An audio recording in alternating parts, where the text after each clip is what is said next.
গেল ৫০ বছরে অর্থনীতির বিভিন্ন সূচকে বেশ অগ্রগতি থাকলেও এখনো অনেক পিছিয়ে আছে দেশের বিমা খাত। দেশের মোট জিডিপিতে ১% অবদানও নেই বিমা খাতের।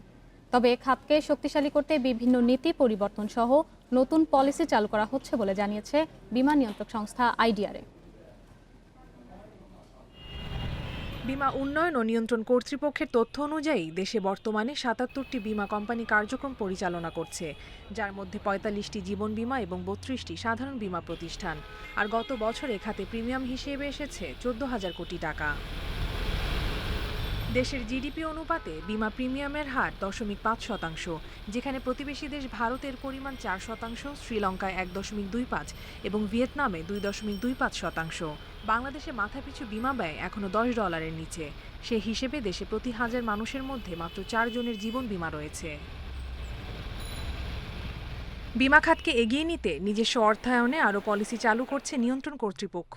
আছে বঙ্গবন্ধু শিক্ষা বীমা, পাশাপাশি বছরে মাত্র ১০০ টাকা দিয়ে ২ লাখ টাকায় মিলবে বঙ্গবন্ধু সুরক্ষা বীমা।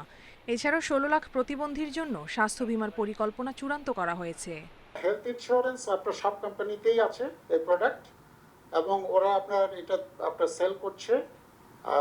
তবে আমাদের একটা আইনের সীমাবদ্ধতা আছে। লাইফ ইন্স্যুরেন্সে stand alone health insurance sale করা যায় না।